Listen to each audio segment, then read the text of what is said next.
Hello. हाय दोस्तों, अटल education hub channel में आप सभी का स्वागत है। तो दोस्तों, इस वीडियो में मैं लेकर आया हूँ पृष्ठीय क्षेत्रफल और आयतनों से संबंधित कुछ क्वेश्चन। ठीक है दोस्तों, तो ये सभी क्वेश्चन गत एग्जामों में पूछे गए हैं और बहुत ही इम्पोर्टेंट क्वेश्चन है दोस्तों। तो आप इन क्वेश्चनों को बढ़िया ढंग से देखिए, समझिए। ठीक है दोस्तों, और फिर आप प्रैक्टिस में लीजिए, प्रैक्टिस कीजिए, और कहीं पे भी आपको ऐसे क्वेश्चन मिल जाएंगे तो आप उनको हल करने की कोशिश कीजिए। ठीक है दोस्तों, तो यहाँ पे देखिए, मेरा जो पहला क्वेश्चन है दोस्तों, ये है एक अर्धगोले पर चढ़ाए गए एक लंबवर्तीय शंकु जिसका आधार अर्धगोले के समतल पृष्ठ के संपाती है के रूप में खिलौना बनाया गया है। शंकु के आधार का अर्धव्यास 1.5 मीटर है तथा इसकी ऊंचाई 4 मीटर है। तो खिलौने का आयतन क्या होगा? दोस्तों, क्वेश्चन अपना है एक अर्धगोले पर चढ़ाए गए, मतलब एक अर्धगोला है। ये मान लीजिए आपका एक अर्धगोला है। ठीक है दोस्तों, ये क्या है? आपका एक अर्धगोला है। ठीक है, ये आपका एक अर्धगोला है। ठीक है दोस्तों, ये मान लीजिए ये आपका एक अर्धगोला है। इस अर्धगोले पर एक लंबवर्तीय शंकु रखा गया है। ठीक है दोस्तों, ये आपने ऐसे एक शंकु रख दिया, ऐसे। ठीक है, अब क्वेश्चन में कह रखा है कि इस प्रकार से शंकु के जो आधार का अर्धव्यास है, शंकु का आधार और इस अर्धगोले का आपका जो ये है वर्तीय पृष्ठ, वो एक ही है। तो इसकी जो त्रिज्या है, ठीक है दोस्तों, ये त्रिज्या आपकी है 1.5। तो आपको पता है ये त्रिज्या अगर इसकी है तो इसकी भी ये त्रिज्या तो दोनों सेम ही तो होगी। तो ये आपकी हो गई 1.5। ठीक है जी, कोई दिक्कत नहीं है। और इसमें इसकी जो ऊंचाई, यानी जो शंक्वाकार भाग है, उसकी ऊंचाई अपन को दे रखी है दोस्तों। यह आपका शंक्वाकार भाग है और इसकी ऊंचाई यहाँ से यहाँ तक की जो ऊंचाई दे रखी है, ये अपन को दे रखी है 4 मीटर। ठीक है, तो इस प्रकार से ये आपकी आकृति बन गई। ठीक है, और इसका अपन को क्या चाहिए? एक ठोस बन गया। इस ठोस का अपन को क्या चाहिए जी? इसका अपन को चाहिए आयतन। इस ठोस का अपन को क्या चाहिए? आयतन चाहिए। ठीक है, ये जो ठोस है इसका अपन को क्या चाहिए? आयतन। ठीक है, तो देखिए दोस्तों, यहाँ पे एक तो है अर्धगोला। ठीक है, एक तो अर्धगोले का आयतन आ जाएगा और प्लस एक आ गया शंकु। तो शंकु और अर्धगोले के आयतनों को आप जोड़ दोगे और यहाँ पे आपको पता ही है जो शंकु के आधार की त्रिज्या है वही अर्धगोले की त्रिज्या है। तो आपको पता है अर्धगोले का आयतन होता है 2/3 पाई आर क्यूब। ठीक है दोस्तों, और शंकु का जो आयतन होता है वो होता है 1/3 पाई आर स्क्वायर एच। ठीक है दोस्तों, अर्धगोले की त्रिज्या 1.5 है और शंकु की त्रिज्या भी 1.5 है। ठीक है, तो यहाँ पे त्रिज्या तो सेम है, कोई दिक्कत ही नहीं है। तो अपन ऐसा करते हैं, यहाँ से 1/3 पाई आर स्क्वायर कॉमन ले लेते हैं। ठीक है दोस्तों, इसमें से अपन क्या करते हैं, 1/3 पाई आर स्क्वायर कॉमन ले लेते हैं। तो यहाँ तो अपना ये बच गया आर, 2r, सॉरी, है ना भाई, ऊपर 2 भी है ना, तो ये आपका आ गया 2r प्लस यहाँ से 1/3 पाई आर स्क्वायर कॉमन लिया तो यहाँ बच गया h। क्लियर है दोस्तों? बस आप इसको हल करो। देखो 1/3 है ही, और पाई के लिए बोल रखा है कि 22/7 लो। ठीक है जी, और r आपकी क्या है? त्रिज्या। तो r अपनी 1.5 है, तो 1.5 का आप स्क्वायर करोगे, यानी 15 का स्क्वायर 225, और फिर 2 अंक छोड़ के पॉइंट लग जाएगा, तो ये आपका आ जाएगा 2.25। ठीक है दोस्तों, और यहाँ पे देखो ये आपका 2r, यानी 2 को 1.5 से गुणा करोगे तो 3, और h का मान है 4। ठीक है दोस्तों, तो ये 3 और 4 कितना हो गया? 7 हो गया। क्लियर है? ये देखो आपका 7 से 7 कट गया। क्लियर है दोस्तों? और यहाँ पे देखो ये 3 से, आपको पता है मैंने बताया था भाई 3 से भाजकता का नियम क्या होता है, अगर किसी संख्या के अंकों के योग में 3 का भाग जाता है तो उस संख्या में भी 3 का भाग पूरा पूरा जाएगा। तो यहाँ पे देखो 2 और 2 4 5 9, 9 में 3 का भाग जाता है, इसका मतलब इसमें 3 का भाग जाएगा। तो आप देखो ये 3 एकम 3 कट गया, और इसको आप काटोगे तो देखो 2 में तो जाता नहीं, 0 लगा दोगे, फिर 7 या 21 हो गया और 5 या 15 हो गया। तो इस प्रकार से आपका ये कट गया। क्लियर है दोस्तों? अब अपन क्या करेंगे, 22 को 0.75 से मल्टीप्लाई कर देंगे। ठीक है, 0.75 से मल्टीप्लाई कर देंगे तो ये अपना आ गया 150, और 150 आप अपने हिसाब से गुणा कर लीजिए। 0 और ये अपना ये आ गया, ठीक है जी 1650।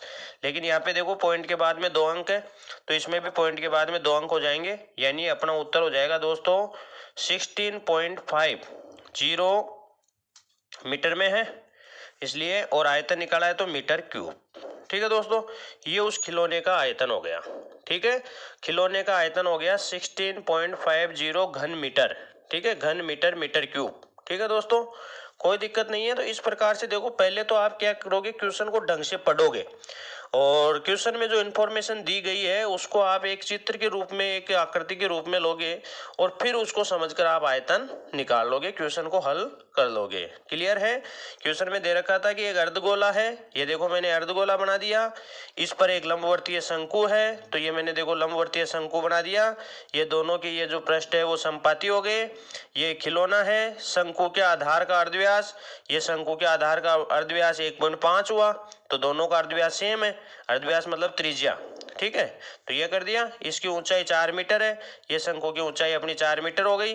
तो खिलौने का आयतन बताइए। तो ये आपने देखो खिलौने का आयतन ज्ञात कर दिया और ये दोस्तों अपना 16.50 मीटर क्यूब हो गया। क्लियर है?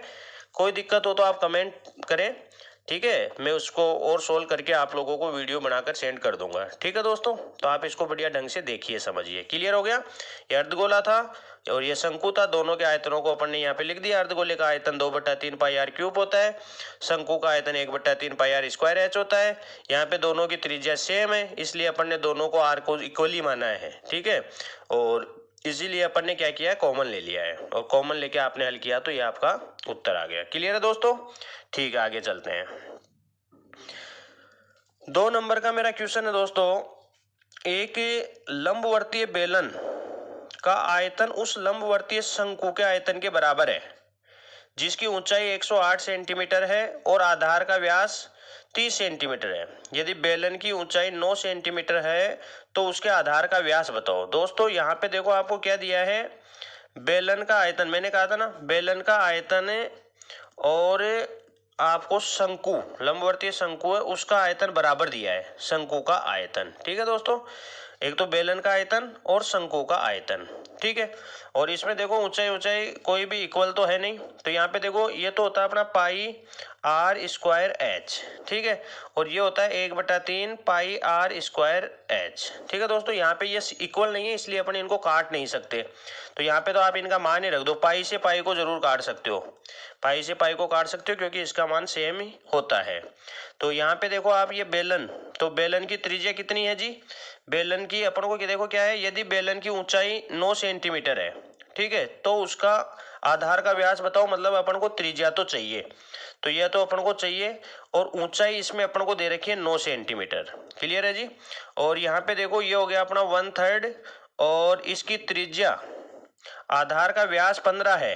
ठीक है जी, आपका जो ये दे रखा है शंकु, ठीक है, एक लंबवर्तीय शंकु के आयतन के बराबर है जिसकी ऊंचाई, यानी शंकु की ऊंचाई 108 है और उसके आधार का जो व्यास है वो 30 सेंटीमीटर है। तो आपको पता है जो त्रिज्या होती है वो व्यास की आधी होती है, तो ये हो गई 15 का स्क्वायर, 15 हो जाएगी, 15 का स्क्वायर हो गया जी 225। ठीक है जी, गुणा ऊंचाई, ऊंचाई है जी आपकी 108। ठीक है जी, ऊंचाई आपकी क्या है जी 108, ये हो गया आपका। तो 1/3 पाई का मान अपन ने लिखा नहीं, आर स्क्वायर अपना आ गया 225 और ये 108 आ गया। कट रहा है तो काट दो, ये देखिए जी आपका 36 हो जाएगा। ठीक है जी, ये हो गया आपका 3 3 9 और 36 18, 36 हो गया जी। क्लियर है? और काट दीजिए, ये देखो इधर गुणा में है तो उधर जाएगा भाग में हो जाएगा और इसको काट देगा, ये आ गया जी। ठीक है जी, तो यहाँ पे आप देखिए जी आर का मान आपको चाहिए। ठीक है जी, तो ये जो स्क्वायर है ये बराबर के उधर जाके अनरूट हो जाता है, आप लोग जानते ही हो। तो ये देखो 225 आ गया और 4 आ गया जी। ठीक है, अब देखो 225 का अपना जो स्क्वायर रूट होता है वो होता है 15 और 4 का स्क्वायर रूट होता है 2। तो दोस्तों ये अपने पास आ गया 30, यानी त्रिज्या अपने पास 30 सेंटीमीटर आ गई।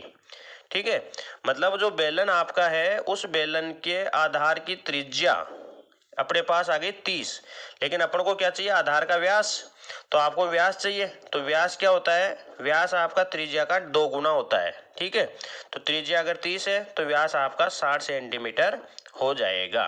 तो इस प्रकार से दोस्तों कोई ज़्यादा कुछ भी नहीं है, ये कैलकुलेशन और भी शॉर्ट हो सकती है, कोई ज़रूरी नहीं ये सूत्र में लिखूँ, ये केवल आप लोगों को समझाने के लिए लिख रहा हूँ। ठीक है, कोई ज़रूरी नहीं है स्टेप में लिखूँ। अगर मैं इसको हल कर रहा हूँ, कंपटीशन में हल कर रहा हूँ, किसी एग्जाम में हल कर रहा हूँ, तो ज़रूरी नहीं मैं इसको लिखूँ। ठीक है, ये अपन को वहाँ पे किसी को समझाना नहीं होता है, केवल उत्तर निकालना होता है, तो अपन वहाँ पे और भी शॉर्ट और फास्ट कर सकते हैं। ठीक है दोस्तों, तो आपको केवल आना चाहिए, अगर आता है तो सब कुछ कर सकते हो, अगर आता ही नहीं है तो फिर कुछ नहीं कर पाओगे। तो इसलिए पहले तो आप इसके सूत्र याद करो और सूत्र के बाद में प्रैक्टिस करो। ठीक है दोस्तों, मेरा जो इससे पिछले वाला वीडियो है इसमें आपको ये जो सूत्र है ये दे रखे हैं। ठीक है, इनके सूत्र बहुत अच्छे से मैंने एक्सप्लेन किए हैं, तो आप उन सूत्रों को देखिए, समझिए। ठीक है दोस्तों, और उसका लिंक आपको डिस्क्रिप्शन में मिल जाएगा। ठीक है, तो आप वहाँ से भी इसको देख सकते हो, उसको भी आप ओपन करके देख सकते हो। ठीक है दोस्तों, ठीक है, तो ये अपना हो ही गया, कोई दिक्कत नहीं है भाई। यहाँ पे अपना एक लंबवर्तीय बेलन का आयतन उस लंबवर्तीय शंकु के आयतन के बराबर है जिसकी ऊंचाई इतनी है और आधार का व्यास इतना है। यदि बेलन की ऊंचाई इतनी है तो उसका आधार का व्यास क्या होगा। अपन ने दोनों के आयतनों को बराबर रखा, हल किया और ये अपन ने आयतन उसके जो आधार का व्यास निकाल लिया। क्लियर है जी, ठीक है जी, आगे चलिए दोस्तों। अगला मेरा जो क्वेश्चन है ये है धातु के 3 ठोस गोले जिनकी इतनी इतनी 1 सेंटीमीटर, 6 सेंटीमीटर, 8 सेंटीमीटर त्रिज्याएं हैं, इनको पिघलाकर एक ठोस गोला बनाया जाता है, तो उस नए गोले की त्रिज्या ज्ञात कीजिए। दोस्तों मैं आपको बता देता हूं कि ये जो गलाकर पिघलाकर इस प्रकार से आप एक ठोस से दूसरे ठोस में इनको कन्वर्ट करते हो, तो यहाँ पे क्या होता है, जो दोनों जो ठोस है उनका क्या आयतन बराबर होता है। ठीक है, आयतन हमेशा बराबर रहता है, आप एक चीज से दूसरी चीज में उसको कन्वर्ट करते हो तो। ठीक है, तो ये ध्यान रखना आप। तो जैसे आपने जो बड़ा गोला बनाया, मान लीजिए उसका आयतन अपना हो गया 4/3 पाई आर क्यूब, मान लीजिए उसकी त्रिज्या आर है, तो आपने ये लिख दिया।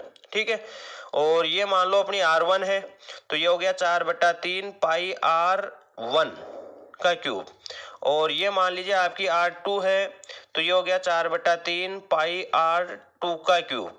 ठीक है, और ये मान लीजिए आपकी R3 है, तो ये हो गया 4/3 पाई R3 का क्यूब। क्लियर है दोस्तों, कोई दिक्कत नहीं है।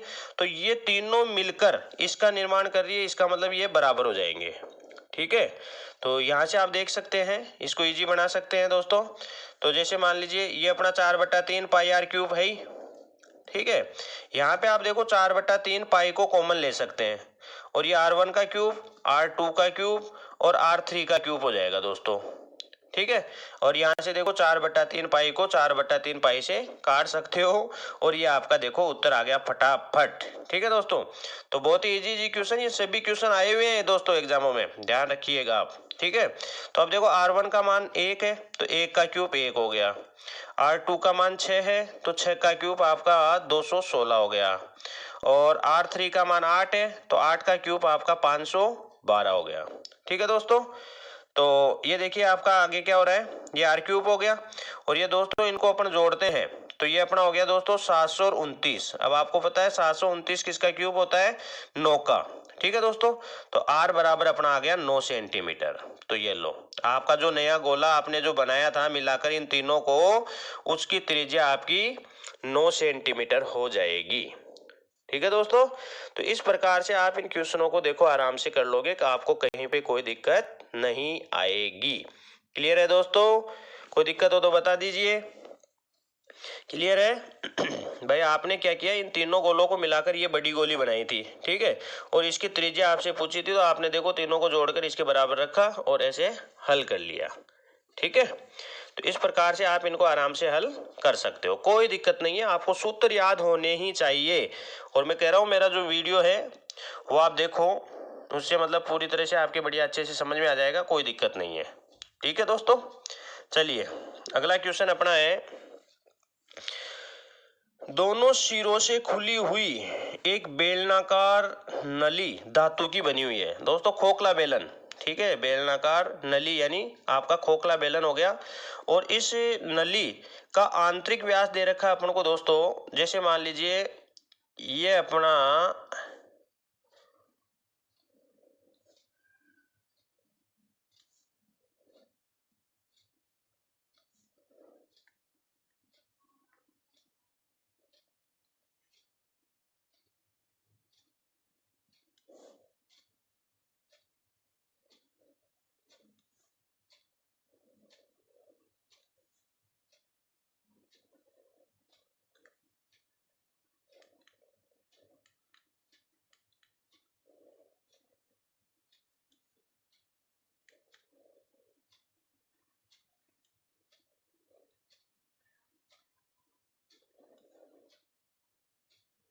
ये है दोस्तों ना, अपनी बेलनाकार जो नली है वो ये है। ठीक है, अब इसमें दोस्तों ये देखो क्या हो गया,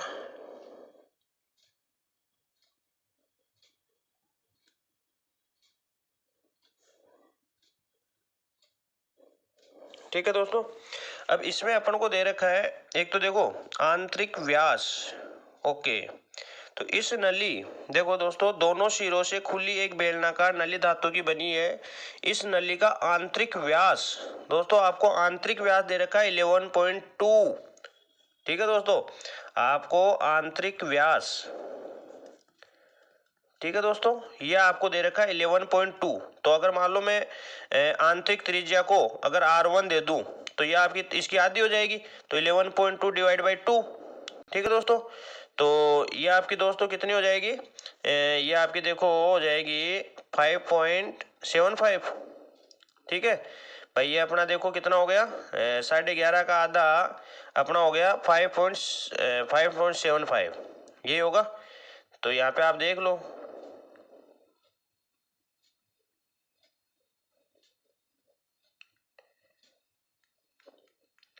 5 पॉइंट अपना हो गया 5.5, और फिर तो ये अपना 7 पॉइंट ये आएगा, 5 दूनी 10, 7 दूनी 14, 11.2 है दोस्तों।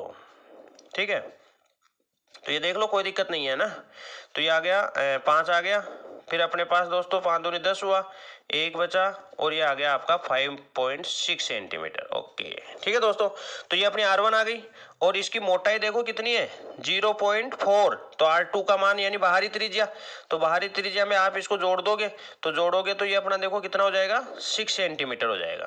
ठीक है दोस्तों, तो ये बाहरी त्रिज्या, ये आंतरिक त्रिज्या, खोखले बेलन का आयतन, आपको चाहिए धातु का आयतन। ठीक है दोस्तों, धातु का आयतन, तो मैंने क्या कहा था, अपन को खोखला बेलन का आयतन, जब लगी धातु, खोखले बेलन में लगी धातु का आयतन अगर निकालना होता है तो अपन क्या करते हैं, बाह्य आयतन माइनस आंतरिक आयतन। ठीक है दोस्तों, ऊंचाई इसमें दे रखी है, इसकी 21 सेंटीमीटर दे रखी है, तो ये अपनी 21 सेंटीमीटर हो गई। तो ऊंचाई तो कॉमन है, तो और इसका आपका हो जाता है देखो दोस्तों पाई और एच, ये तो आपका दोनों में कॉमन रहता ही है, और ये हो जाता है R2 का स्क्वायर माइनस R1 का स्क्वायर। ये आपका होता है खोखले बेलन में लगी धातु का आयतन, खोखले बेलन में लगी धातु का आयतन। क्लियर है दोस्तों, तो ये देखो आपका उत्तर आ गया, पाई का मान आपने 22/7 रख दिया, एच का मान 21 रख दिया, और यहाँ पे देखो दोस्तों आप क्या करोगे, इसका स्क्वायर अपना हो गया 36, और माइनस इसका आप 56 का स्क्वायर 56 का यानी 5.6 का स्क्वायर करोगे, 56 का स्क्वायर करोगे दोस्तों, तो ये आपका आ जाएगा 31.36। ठीक है दोस्तों, तो ये अपना क्या होता है, मैंने आपको बताया था 50 के आसपास की संख्याओं का वर्ग ज्ञात करना, तो आप इसको आराम से देख सकते हो दोस्तों। ठीक है, आप अपना वर्ग वाला एक वीडियो दे रखा है, मैंने डाला है, तो आप उसमें देख सकते हो कि जैसे मान लो 56 के इसका स्क्वायर चाहिए ना, तो आप क्या करोगे, ये 50 से 6 ज्यादा है तो ये 25 में जोड़ दो तो 31 हो गया, जितनी ज्यादा है उसका स्क्वायर करके लिख दो, और यहाँ पॉइंट था तो यहाँ आपका पॉइंट आ जाएगा। तो इस प्रकार से आप फटाफट इनका स्क्वायर कर सकते हो। ठीक है दोस्तों, ये देखो आपका कट गया ये 21 जो था वो 7 से कट गया, तो ये अपना आ गया देखो 66। ठीक है, और इसको अपन क्या करेंगे, इसमें से माइनस कर देंगे, तो ये देखो आप पॉइंट यहाँ पे दोस्तों अपना उधर लेके जाएंगे, 36 में से इसको घटाएंगे, तो ये पॉइंट अपना हो जाएगा कितना, पॉइंट अपना हो जाएगा 64। ठीक है दोस्तों, और यहाँ अपना 35 बचा, 35 में से 31 को घटाएंगे, 35 में से 31 को माइनस करोगे तो दोस्तों 4 आ जाएगा। ठीक है, तो ये अपना ये आ गया, कोई दिक्कत नहीं है। अब इन दोनों को गुणा कर देंगे, कोई दिक्कत वाली बात ही नहीं है। यानी आप तो क्या करो, नॉर्मली 464 को गुणा कर दो, किससे, 66 से। ठीक है, तो 6 चौका 24 का 4 हासिल की 2, और 6 चंग 36 और 38 हासिल की 3, और 6 चौका 24, 24 और 3 27। ठीक है दोस्तों, अब यही इधर आ जाएगा, तो 4 8 7 और 2, तो ये देखो 4 आ गया, 12 का 2 आ गया, हासिल की 1 आ गया, 15 16 का 6 हासिल की 1 आ गया, और ये 10 की 0 हासिल की 1 आ गया, ये आ गया। ठीक है दोस्तों, पॉइंट कितने अंकों के बाद में था, 2 के बाद में, तो ये दोस्तों आपका आ गया 306.24। ठीक है, सेंटीमीटर क्यूब। ये आपका आंसर आ गया। ठीक है दोस्तों, तो आप देखो इसको आराम से कर सकते हो, बस आपको तो बस क्वेश्चन को समझना है कि अपन को चाहिए क्या। तो यहाँ पे देखो खोखले बेलन का आयतन अपन को चाहिए था, और खोखले बेलन का आयतन अपना हो गया दोस्तों पाई एच ब्रैकेट में R2 का स्क्वायर माइनस R1 का स्क्वायर। तो यहाँ पे पाई का मान आपने ये लिख दिया, एच का मान 21 अपन को दे ही रखा था, आपने इसको काट दिया और ये गुणा करके 66 लिख दिया, और इन दोनों का डिफरेंस आपने यहाँ लिख दिया। ठीक है दोस्तों, और गुणा करके यहाँ लिख दिया, तो 306.24 सेंटीमीटर क्यूब आपका आंसर आ गया। क्लियर है? क्वेश्चन को ढंग से पढ़ो। दोनों सिरों से खुली एक बेलनाकार नली धातु, इस नली का आंतरिक व्यास आपको ये दे रखा है, इसकी लंबाई आपको 21 सेंटीमीटर दे रखी है, और धातु की प्रत्येक स्थान पर जो मोटाई है वो 0.4 सेंटीमीटर दे रखी है। ठीक है, मतलब ये जो मोटाई है आपकी ये 0.4 है। ठीक है, ये मोटाई जो है ये 0.4 है। तो जब अंदर की त्रिज्या अपनी 5.6 आई है, जब अंदर की त्रिज्या 5.6 आई है, तो अगर मैं इसको बाहर की त्रिज्या बनाना चाहता हूं तो ये 0.4 उसमें प्लस हो जाएगी, तो ये इस वजह से ये छा गई थी। क्लियर है दोस्तों? तो इसको आप आराम से कर सकते हो, कहीं पे कोई इश्यू नहीं आएगा। ठीक है जी, अगला क्वेश्चन देखिए, धातु के कुछ ठोस लंबवर्तीय शंकुओं जिनमें से प्रत्येक के आधार की त्रिज्या 3 सेंटीमीटर और ऊंचाई 4 सेंटीमीटर है को पिघलाकर एक 6 सेंटीमीटर त्रिज्या का एक ठोस गोला बनाया जाता है, तो उन लंबवर्तीय शंकुओं की संख्या ज्ञात कीजिए। ठीक है दोस्तों, मान लीजिए उन लंबवर्तीय शंकुओं की संख्या n है। मैंने आप लोगों को बताया था ये गलाकर पिघलाकर आप एक दूसरे को कन्वर्ट करते हो तो आयतन बराबर होता है। ठीक है, तो मान लो ये n शंकु थे, तो इनका टोटल जो आयतन होगा वो 1/3 पाई r स्क्वायर कितना हुआ जी? प्रत्येक देखो r कितनी 3 दे रखी है, तो अपन क्या करते हैं 3 का स्क्वायर सीधा ही कर दे, 3 का स्क्वायर अपना 9 हो गया जी, और h 4 हो गई। ठीक है जी, तो ये आपके हो गए सभी शंकुओं का आयतन, तो 1/3 पाई r स्क्वायर h। क्लियर है? ये बराबर किसके? गोले के आयतन के, 4/3 पाई r क्यूब, r कितनी है जी गोले की? 6, और 6 का क्यूब कितना हो गया? 216। ठीक है दोस्तों, तो देखो पाई से पाई कट गया, ओके, 3 से 3 कट गया। ठीक है जी, और ये आपका क्या था? गोला ही तो था, तो ये देखो 4 से 4 कट गया। ठीक है दोस्तों, अब ये आपका 9 भी जब इधर गुणा में है इधर जाएगा तो भाग में हो जाएगा, और इसको आप यहीं पे काट दो चाहे, तो ये देखो काटोगे 9 दूनी 18 और 9 चौक 36। ठीक है दोस्तों, तो यहाँ पे देखो n का मान आपका 24 आ गया। ठीक है ना, मतलब आप क्या करेंगे 24 बनाएंगे। ठीक है, तो 24 आपके ये शंकु मिलेंगे तब जाकर ये गोला बनेगा। ठीक है, 24 शंकुओं को आप पिघलाओगे तो आपका ये गोला बनेगा। ठीक है दोस्तों, तो इस प्रकार से आप इन क्वेश्चनों को आराम से कर सकते हो। क्लियर है? बराबर रखा, काट दिया फटाफट। अब आप मान लीजिए एग्जाम में इसको हल करोगे तो इतना टाइम थोड़ी लगाओगे, वहां तो फटाफट कर लोगे। ठीक है, तो यहाँ पे देखो दोस्तों, अगला मेरा जो क्वेश्चन है, किसी धातु के एक ठोस बेलन के आधार का अर्धव्यास, देखो कितना अच्छा क्वेश्चन दे रखा है आपको। किसी धातु के एक ठोस बेलन के आधार का अर्धव्यास तथा उसकी ऊंचाई क्रमशः 8 सेंटीमीटर तथा 6 सेंटीमीटर है। इसे पिघलाकर उतने ही आधार की अर्धव्यास वाला एक ठोस शंकु बनाया जाता है, तो शंकु की ऊंचाई बताओ। तो भाई शंकु का आयतन और उस बेलन का आयतन बराबर हो जाएगा। ठीक है जी, अब ये दोनों अलग अलग हो सकती है, देखो r और h दोनों में अलग अलग हो सकती है, तो वो आपको एक बार क्वेश्चन अपने में, तो एक बार ये लिख रहा हूं, तो ये शंकु का आयतन और ये बेलन का आयतन, तो वो अपन उस हिसाब से लिख देंगे। ठीक है, तो पाई से पाई को तो काट सकते हो, कोई इश्यू नहीं है, ये 1/3 हो ही गया। अब आप देखो इसमें आपके ठोस बेलन के आधार का अर्धव्यास कितना है जी? r, तो इसको तो आप r स्क्वायर ही रहने दो, और इसकी अच्छा सॉरी ये तो बेलन का है। ठीक है जी, देखो इसे पिघलाकर उतने ही आधार के अर्धव्यास, तो आधार का अर्धव्यास तो इसका भी यही है, शंकु का भी, दोनों में दे रखा है, तो ये तो आप इसको r स्क्वायर ही कर दो, और ऊंचाई इसकी पूछ ही ली तो भाई साहब इधर तो अपना यही है। चलिए आगे चलिए, इधर देखो r तो क्या है?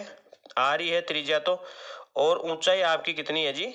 6 है, तो इसको आप 6 कर दो, तो देखो बस ये इससे कट गया, और h बराबर आपका आ गया जी, ये 3 जब उधर गया तो ये आपके पास आ गया 18 सेंटीमीटर। तो इस प्रकार से देखो आपका ये क्वेश्चन बड़ा इजी हो गया। अब कई जिनको नहीं आता है उनके लिए तो आपको पता है छोटा सा क्वेश्चन भी बहुत हार्ड होता है, तो वो तो ऐसे क्वेश्चनों को भी छोड़ के आते हैं। ठीक है दोस्तों, तो अपन को ऐसे छोड़ना नहीं है, अपन को बेसिक जानकारी भी अगर सभी एक्सरसाइजों की है तो अपन उनमें से क्वेश्चनों को आराम से कर पाएंगे। तो आप तो इनको बढ़िया ढंग से देखो, एक्सरसाइज करो, सूत्रों को याद करो, प्रैक्टिस करो। ठीक है दोस्तों, आगे चलिए। आगे देखो मेरा क्वेश्चन है, एक आर त्रिज्या का अर्धगोलाकार प्याला पूर्ण रूप से भरा हुआ है। यदि द्रव को एक शंकु के आकार के प्याले में जिसकी ऊंचाई और आधार की त्रिज्या आर है, ठीक है दोस्तों, में डाला जाए तो कितने शंकु प्यालों की आवश्यकता होगी। ठीक है दोस्तों, क्वेश्चन अपना क्या है, एक अर्धगोलाकार प्याला है दोस्तों, यह आपका एक अर्धगोलाकार प्याला है। ठीक है, यह आपका एक अर्धगोलाकार प्याला है, देख लीजिए आप। ठीक है, यह आपका अर्धगोलाकार एक प्याला है। ठीक है, अब ये क्या है, इसकी त्रिज्या कितनी है जी, आर।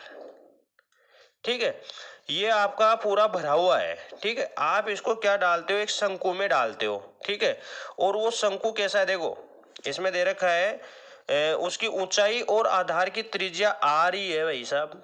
ठीक है, शंकु के आकार के पहले जिसकी ऊंचाई और आधार की त्रिज्या आर है। ठीक है, यह आपका एक शंकु है, मान लो यह आपका एक शंकु है जी। ठीक है, तो ऐसा शंकु है। ठीक है, अब आप इस कटोरे को ऐसे शंकुओं में खाली करते हो। अब इसकी ये त्रिज्या आर है और इसकी ये ऊंचाई आर है।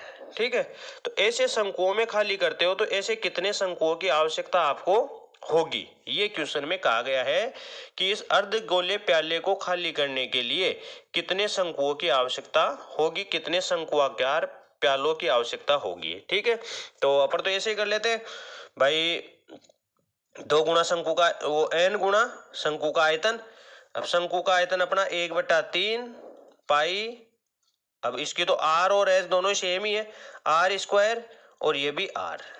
ठीक है जी, 1/3 पाई आर स्क्वायर एच, एच भी यही है, बराबर किसके कर देंगे, अर्धगोले के। तो अर्धगोले का 2/3 पाई आर क्यूब, दोनों की त्रिज्या ये सेम दे रखी है, ये भी आर आर। ठीक है, बस आपका उत्तर आ चुका है, ये 3 से 3 कट गया। ठीक है दोस्तों, पाई आर क्यूब से पाई आर क्यूब कट गया, n बराबर आ गया 2। दोस्तों, आपको क्वेश्चन क्लियर हो गया होगा कि आपको ऐसे शंक्वाकार प्याले 2 चाहिए अगर आपको इस पूरे अर्धगोले को खाली करना है। ये जो अर्धगोलाकार जो आपकी प्याली है, इसको पूरी तरह से खाली करने के लिए आपको 2 शंक्वाकार प्यालों की जरूरत पड़ेगी। ठीक है दोस्तों, तो देखो कितना अच्छा क्वेश्चन है, ये सभी क्वेश्चन एग्जामों में आए हुए हैं, आप इन पे थोड़ा सा ध्यान दीजिए। ठीक है, बहुत इजी एक्सरसाइज है, बहुत ही इजी। मैं आपको, आप देख रहे हो कितने फटाफट हो रहे हैं, और मैं कह रहा हूं अगर जिनको नहीं आता ना उनके लिए तो ये भी हार्ड है। तो आप थोड़ा सा बेसिकली ध्यान दीजिए, आप आराम से सीख जाओगे, कोई दिक्कत नहीं। पहले तो एक सूत्र याद कर लीजिए और फिर क्वेश्चन को पढ़ो, जैसे क्वेश्चन में कहा गया है आप वैसे वैसे आगे बढ़िए, आप आराम से क्वेश्चनों को हल कर लोगे, कोई दिक्कत नहीं आएगी। ठीक है दोस्तों, चलो अगला क्वेश्चन अपना है, एक शंकु की ऊंचाई तथा उसके आधार के अर्धव्यास दोनों में 100% की वृद्धि की जाती है, तो शंकु के आयतन में क्या प्रतिशत होगा या किस प्रकार से परिवर्तन होगा। ठीक है दोस्तों, तो आप देखो इनके लिए क्या, ये बहुत अच्छे क्वेश्चन है, एग्जामों में कई बार पूछे गए हैं। ठीक है, तो अपन को क्या वो सूत्र आना चाहिए, जैसे शंकु के आयतन की बात हो रही है तो ये होता है 1/3 पाई आर स्क्वायर एच, ये होता है। ठीक है, अब यहाँ पे तो क्या, जैसे त्रिज्या और ऊंचाई दोनों में, आधार का व्यास और ऊंचाई, आधार का अर्धव्यास और ऊंचाई दोनों में सेम आपको ये दे रखी है परसेंटेज में परिवर्तन। नहीं तो कभी कभी क्या होता है, ये अलग अलग भी आ जाता है, और अलग अलग आ जाता है तो भी आप इनको आराम से हल कर लेते हो। देखो त्रिज्या 2 बार आती है, ऊंचाई 1 बार आती है। ठीक है, तो यहां से देखो भाई, यहाँ 100% की वृद्धि 2 बार होगी और फिर 1 इधर होगी। ठीक है दोस्तों, तो मैं क्या इनको ऐसे बताता हूं कि जैसे मान लो आपको 2, पहले अपन इन 2 को एक कर देंगे, इन 2 से 1 निकाल लेंगे, और फिर जो इनसे आएगी फिर उसको इसके साथ ले लेंगे। इसको देखो मैं क्या बताता हूँ, जैसे मान लो पहले x% की वृद्धि हो रही है, फिर y% की वृद्धि हो रही है, तो टोटल कितने % की वृद्धि होती है, तो ये हम ऐसे करते हैं x + y और फिर इनका गुणनफल बटा 100, तो xy बटा 100, ये इस प्रकार से टोटल आपकी वर्दी आ जाती है। ठीक है, तो यहाँ पे देखो ये अपना दोनों को जोड़ेंगे तो 200 आ गया, प्लस 100 गुणा 100/100, तो ये आपके पास आ गया। देखो इसको और इसको जोड़ेंगे तो 300% ये आ गया। अब इन दोनों को हल करेंगे। ठीक है दोस्तों, तो इन दोनों को हल करेंगे तो ये देखो 100 ये आ गया 400। ठीक है, 400 प्लस फिर अपन क्या करते हैं 100 गुणा 300 और बट्टे में 100, ये देखो इससे कट गया और आपका उत्तर आ गया दोस्तों 700%। ठीक है, आपका उत्तर आ गया 700%। क्लियर है, कोई दिक्कत नहीं है, ये आपका उत्तर हो गया दोस्तों 700%। क्लियर है, तो इस प्रकार से आप इनको, ये जो शंकु के आयतन में वृद्धि होगी वो आपकी 700% की वृद्धि हो जाएगी। क्लियर है, ठीक है दोस्तों, ठीक है, देख लेना इसको आराम से, आप इसको पॉज करके आराम से इसको देख सकते हो, कोई दिक्कत नहीं है, वीडियो को रोक के भी देख सकते हो बार बार। ठीक है, कोई दिक्कत नहीं है। ठीक है दोस्तों, अगला क्वेश्चन है मेरा, एक घनाभ का आयतन एक घन के आयतन का 2 गुना है। ठीक है जी, मतलब घनाभ का जो आयतन है वो घन के आयतन का 2 गुना है, ये भुजा क्यूब यही होता है। तो ये जो है इसका 2 गुना है, तो मैं इसको 2 से गुणा कर दूं ताकि दोनों बराबर हो जाए। ठीक है दोस्तों, भाई ये इसका 2 गुना है तो अपन क्या करते हैं इसको 2 से गुणा कर देते हैं ताकि दोनों बराबर हो जाए।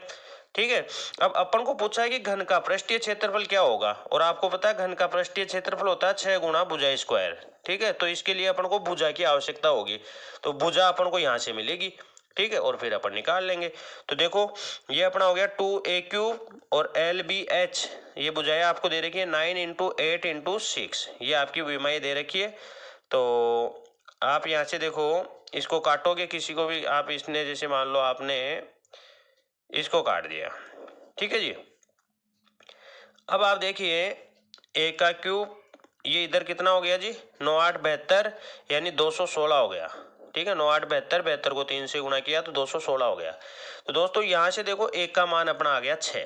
ठीक है, वह ये किसका क्यूब है 6 का, और इधर a का क्यूब, तो ये आपके पास आ गया a का मान आ गया 6, यानी घन की भुजा आ गई 6 सेंटीमीटर। ठीक है, अब आपको पृष्ठीय क्षेत्रफल चाहिए, तो ये हो गया 6 गुणा भुजा स्क्वायर, a का मान 6, 6 का स्क्वायर 36, यानी ये हो गया 216 सेंटीमीटर स्क्वायर, ये आपका हो गया 216 सेंटीमीटर स्क्वायर। क्लियर है दोस्तों, तो आप देखो इस प्रकार के ये क्वेश्चन है, बहुत इजी क्वेश्चन है, आप इनको आराम से कर सकते हो। ठीक है दोस्तों, तो आप इनको देखो, और कोई भी चीज अगर आपको समझ में नहीं आ रही है, कोई भी दिक्कत आ रही है, तो आप कमेंट करें, आराम से कमेंट करें दोस्तों, है ना, कमेंट आप कमेंट बॉक्स में करें, तो वहां से मैं आपका कमेंट देख के आपको और सॉल्यूशन बता दूंगा, कोई दिक्कत नहीं है। ठीक है, अगला देखो आपका है 15 सेंटीमीटर अर्धव्यास वाले लकड़ी के गोले में से, ठीक है दोस्तों, 15 सेंटीमीटर अर्धव्यास वाले लकड़ी के एक गोले में से, दोस्तों ये एक आपके लकड़ी का एक गोला है।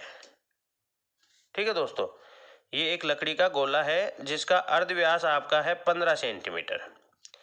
ठीक है, इसमें से 30 सेंटीमीटर आधार व्यास वाला एक शंकु काटा जाता है। दोस्तों आपको पता है भाई 30 सेंटीमीटर आधार का व्यास तो यहीं पे बनेगा। ठीक है भाई, यही बना इसका व्यास 30 सेंटीमीटर, इसमें से एक शंकु काटा जाता है, ये ऐसे, ये शंकु काट लिया, मतलब ये इसका आधार का व्यास हो गया। ठीक है, ये शंकु काट लिया, और इस शंकु की ऊंचाई है आपकी 15 सेंटीमीटर, ये लो। ठीक है, ये काटा जाता है। अब इसमें दोस्तों कहा गया है कि इसमें नष्ट हुई लकड़ी की मात्रा का प्रतिशत बताओ। ठीक है दोस्तों, तो अब ये देख लो भाई टोटल लकड़ी तो अपने पास कितनी है, और जो शंकु में जो लकड़ी काम में आई है वो आपके पास कितनी लकड़ी काम में आई है। ठीक है, तो पहले जो काम में आई है उसका प्रतिशत निकाल लो, और फिर उसको 100 में से माइनस कर दो, तो नष्ट होने वाली लकड़ी आ जाएगी। तो जैसे मान लो ये शंकु का आयतन है अपना। ठीक है दोस्तों, तो यहाँ पे आपको पता है 1/3, अब यहाँ पे देखो आपके पास ये जो शंकु की त्रिज्या है वही गोले की त्रिज्या है। ठीक है, और जो शंकु की त्रिज्या है वही आपके शंकु की ऊंचाई है। ठीक है, आ रही है भाई, देखो ये 15 है, ये 15 हो गई। ठीक है, और ये दोनों की सेम हो ही गई। तो यहाँ पे देखो अपन क्यों इन सांख्यिक मानों में चले, अपन ऐसे निकाल लेंगे, अपने पास काम में आई है 1/3 पाई r स्क्वायर h, अब ये भी आ रही है, और गुणा कर देंगे 100 बटे में टोटल कितनी थी 4/3 पाई आर क्यूब, ये अपने पास टोटल थी, इतनी अपने पास काम में आई है। तो 100 में से कितनी आई है ये अपन प्रतिशत में ले लेंगे। ठीक है दोस्तों, देखो 3 से 3 कट गया, पाई आर क्यूब से देखो ये पाई आर क्यूब कट गया, ठीक है ना, आर स्क्वायर आर इससे गुणा होगा, और ये अपने पास आ गया दोस्तों 25%, यानी कि 25% काम में आई है। तो नष्ट आपकी हुई है दोस्तों 100 माइनस 25, यानी कि 75% आपकी जो लकड़ी है वो इसमें बेकार गई है, नष्ट हुई है। ठीक है दोस्तों, क्लियर है, आ गया समझ में? तो आप इन सभी जो अपने क्वेश्चंस हैं इनको बार बार देखो, समझो, और मैं आपको और अच्छे अच्छे जो क्वेश्चंस हैं उनके वीडियो और बनाऊंगा, डालूंगा इसमें। ठीक है, तो आप इनको बढ़िया ढंग से देखो, सूत्रों को याद करो, सूत्रों वाला अपना वीडियो देखो, फिर उनको समझो। सूत्र याद होने के बाद में ही अपन क्वेश्चनों को कर पाएंगे, अन्यथा नहीं कर पाएंगे। ठीक है दोस्तों, तो आप इसको बढ़िया ढंग से देखो, आपकी बिल्कुल समझ में आएगा। वीडियो को लाइक करो, शेयर करो, चैनल को सब्सक्राइब करो। धन्यवाद दोस्तों।